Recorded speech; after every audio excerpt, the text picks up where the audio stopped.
10.5 today. This is the last of our conic sections, but two parts. So 10.5a and 10.5b. We're just doing 10.5a today.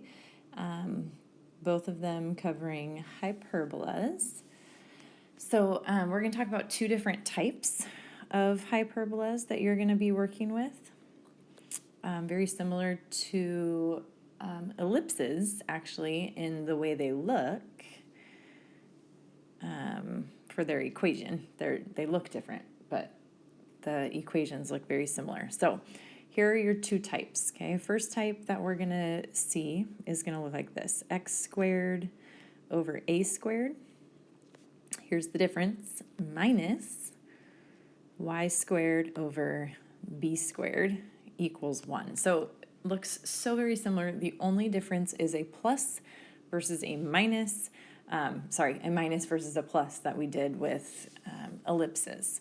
So I'm going to show you what the graph of this looks like, and then we'll talk about how we get to the pieces of that graph.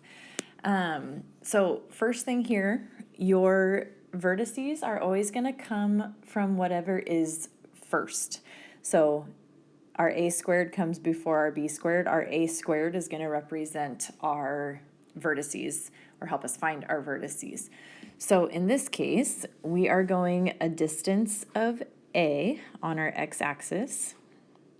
So you would put a point here at a units, and then go a units the other direction. So this is going to be a negative a. And those will be our vertices, okay? A and negative a. There are no co-vertices with this stuff, so just vertices. The b, coming second, we're not going to put a point there. So let's say we went b units up and b units down. Okay, those are not points on our graph, so I'm not going to put a point there, but I'm just going to put a mark there because you do need those. What we do is we use those to make a rectangle.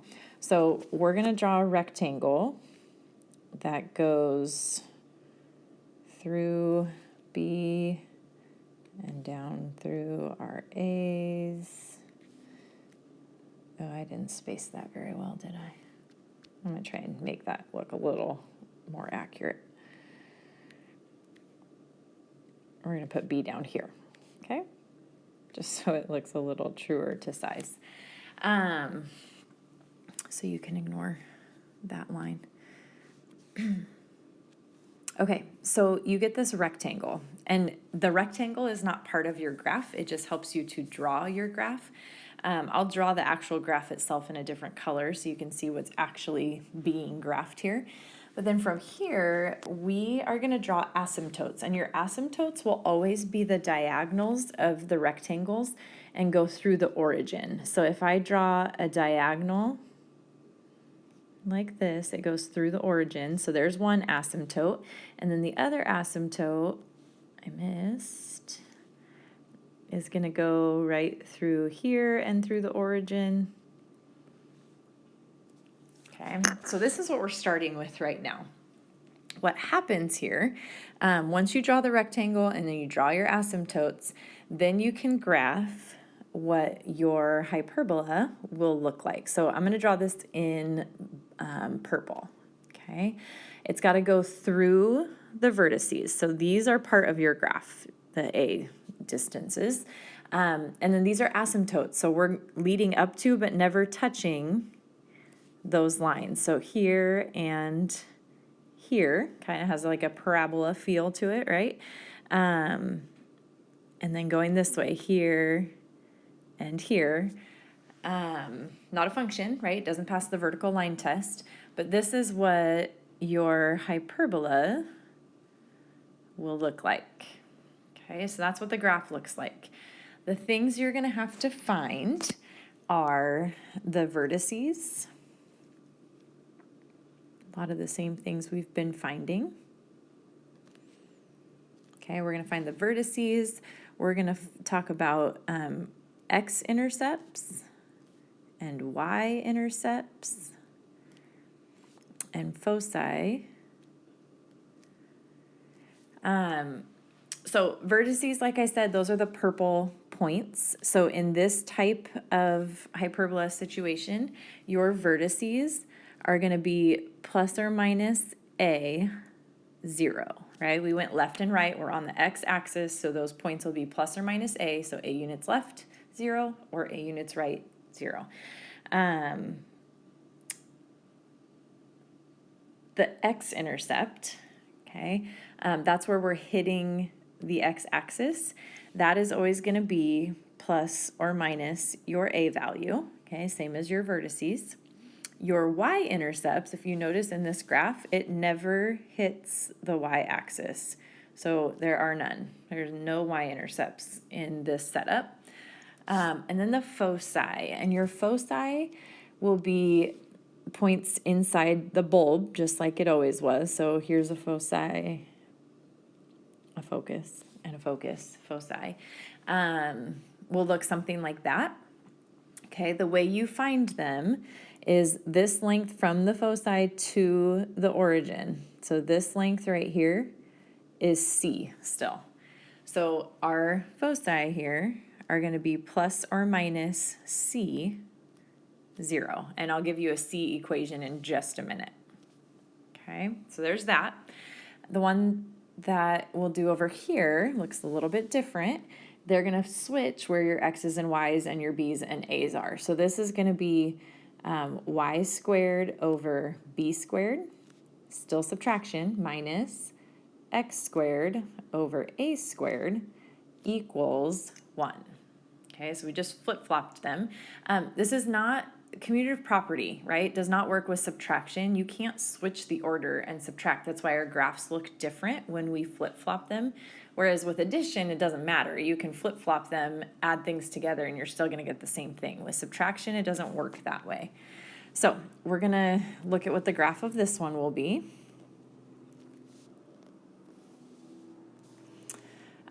For this one, now because your B is coming first, okay, your B is where your vertices are going to be. So we're going to go B units up. And it doesn't matter if A is bigger or B is bigger. It can happen either way. So B units up and B units down. And then A units left and A units right. So say this is A and this is A. The only place you're going to put points are at the B's. Those are your vertices.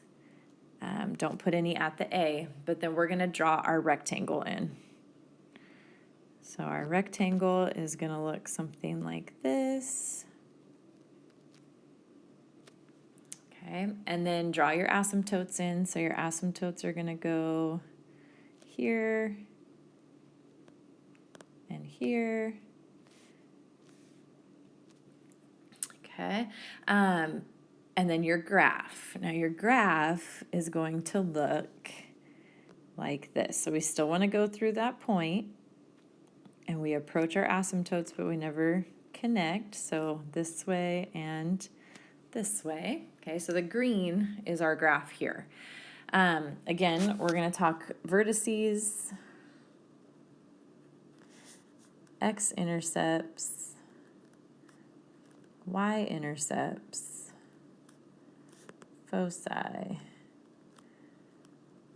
Okay, again, we're starting at 0, 0 with these. So our vertices are just the distance away from 0, 0.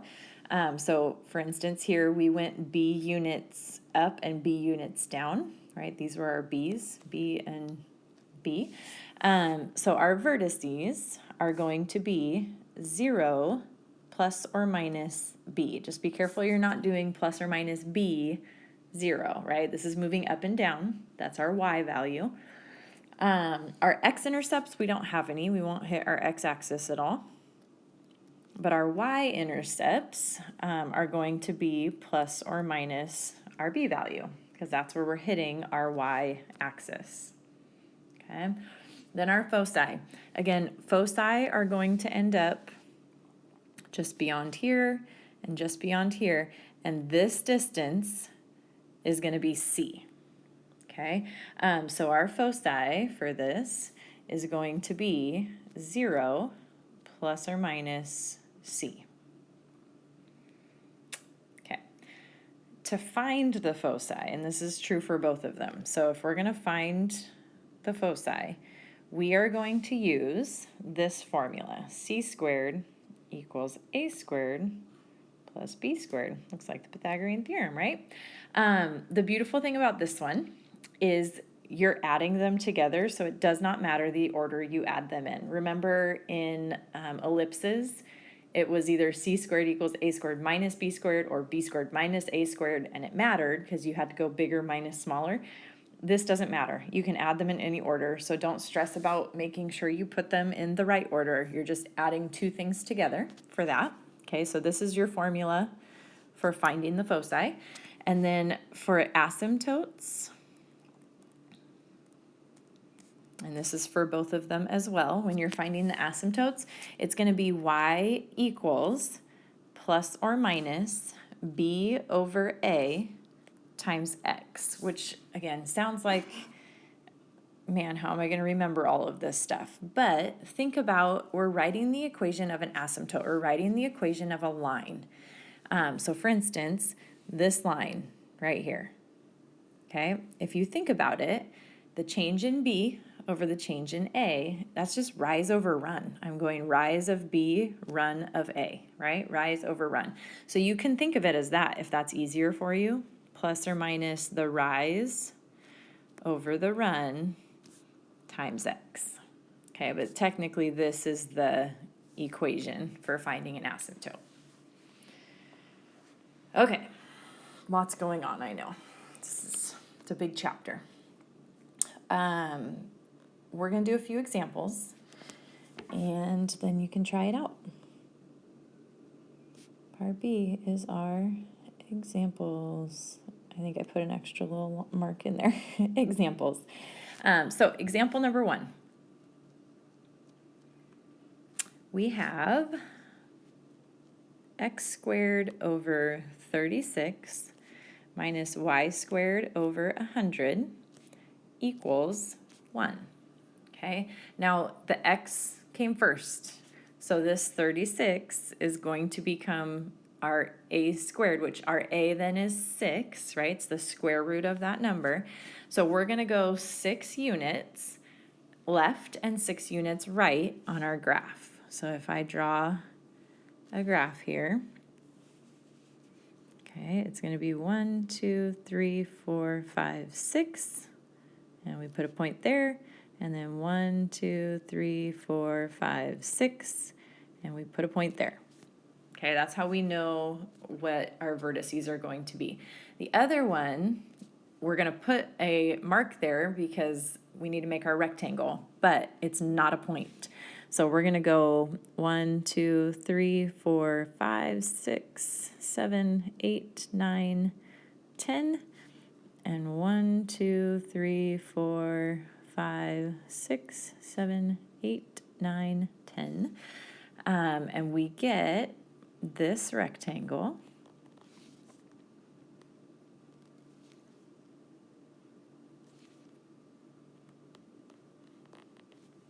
Okay. And then we draw in our asymptotes. So asymptote number 1, I use a different lighter color just because I feel like there's so much going on here. So asymptote number 1 is here. Second asymptote is there. So we want to graph it. We know that these 2 points are our vertices. So my graph is going to go through those points leading up to our asymptote. So this is a pretty wide one. Okay, looks something like that. And then all the things they want us to find. They want us to find the center, which all of what you're going to do today is going to be a center of 0, 0. Okay. Goodness. Sorry, guys. We want to find the vertices. We want to find the foci. And we want to find the equation for our asymptotes. All right, so our vertices, those are these red guys, right? On the x-axis, so we had to go 6 to the left and 6 to the right, which means that's going to be our x value that changes. So plus or minus 6, and then we didn't go up or down at all, so 6, 0. Then we want to find the foci, and remember that's the one that I said, it's Pythagorean theorem that you're plugging it into. You're going to do c squared equals a squared plus b squared, and in this problem, this was your a squared, this was your b squared, right? So we're saying c squared equals 36 plus 100, so c squared equals 136, and then we're going to simplify that. 136 is 4 times 34, so the square root of 4 times the square root of 34 would be 2 rad 34. Okay, that's our C. And if you recall, our foci on this type of problem is C0. Think about where your foci would be. It would be right here, and it would be right here. So it's not going to be 0 something, it's going to be something 0, right? Because we needed to move that far left and right. So our foci are going to be plus or minus 2 rad 34, comma 0. Okay. And then our asymptotes, that's our rise over run. So we rose, right? The up or down part of it was 10. The run part of it, to the right or to the left, in this case was 6, right? So basically what you're thinking of is the square root of this and the square root of that. So 10 over 6 times x, okay, as an equation. So y equals 10 over 6x. Don't forget your plus or minus, and then you want to simplify it. So we're going to turn this into y equals plus or minus 10 over 6 is 5/3 times x. So this would be the equation for your asymptotes, the rise over the run, or the b over the a. Okay? All right, second example.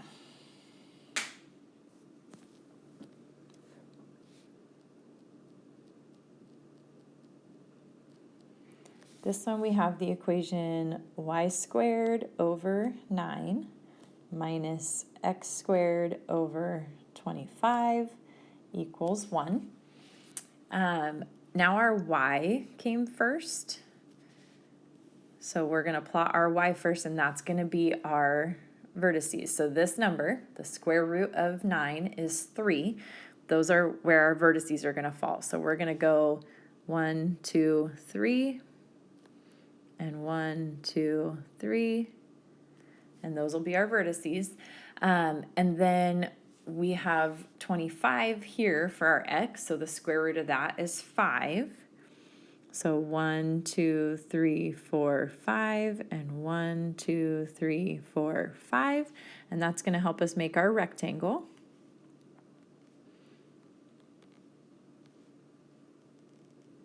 So rectangle looks like that, and then you can draw in your asymptotes.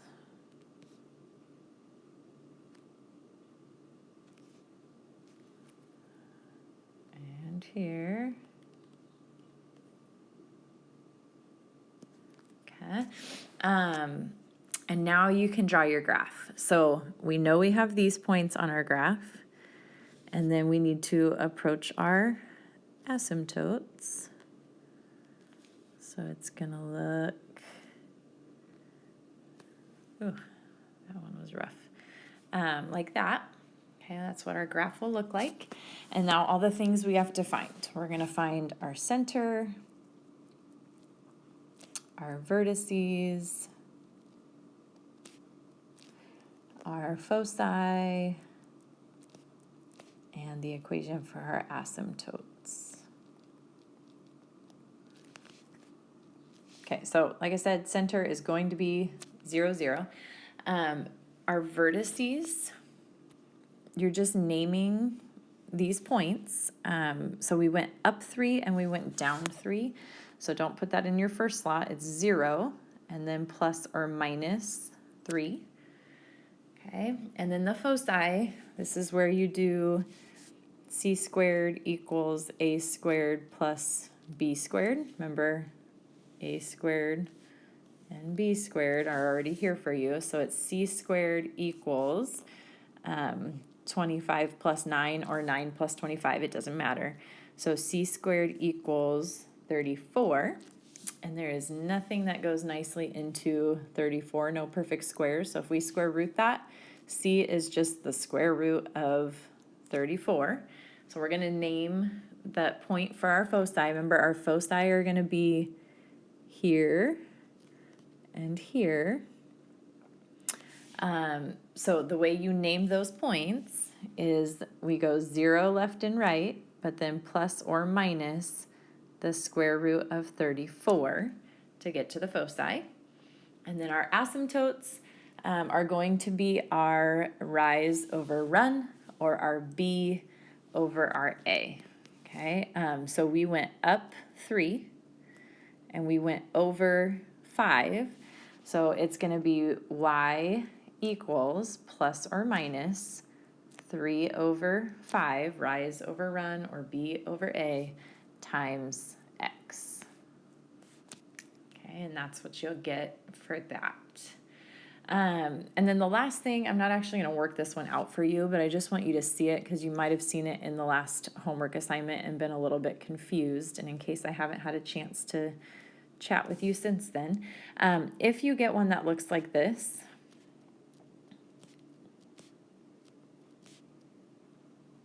okay, that doesn't look like the formula that we need for a hyperbola. But think about what a hyperbola looks like. It's equal to 1. So if I divide by 64, got to do it everywhere, then it will look more like what we want it to look like. So 4 over 64, you would get x squared over 16 minus, this would be y squared over 4 equals 1. And now that is a much more manageable setup for you. If you want to try that one out, you are welcome to. I'll just tell you, I'll just give you what it should look like without necessarily talking you all the way through it. So if you want to try it yourself, go for it. It should have looked something like this. So your x, you're going to go 1, 2, 3, 4, 1, 2, 3, 4. So those are going to be your vertices. Square root of 4 is 2, so you would have gone up 2, down 2. So your rectangle would look like this. Sorry, that's pretty messy. Asymptotes would go through here. I missed. Graph would look like this.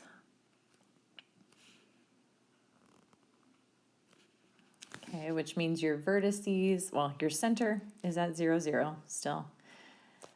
Your vertices are at -4 and +4, 0. So plus or minus 4, 0. Your foci are going to be using c squared equals, a squared plus b squared. So my a squared and b squared are 16 and 4. So 16 plus 4. So c squared equals 20, and we would square root that. So our c value is 2 rad 5. So for our foci, think about where those would be. They'd be here and here. So our foci are going to be plus or minus 2 rad 5, comma 0. And then our asymptotes, it's going to be y equals, remember it's rise over run. So we went up 2 and we went over 4. So plus or minus up 2 over 4 would be 1 over 2 simplified times x. So that would be your asymptote equation. I know that one was really fast, but I just wanted you to see more this part of it to know how to get the equation the way you want it to look. All right, that's it for today.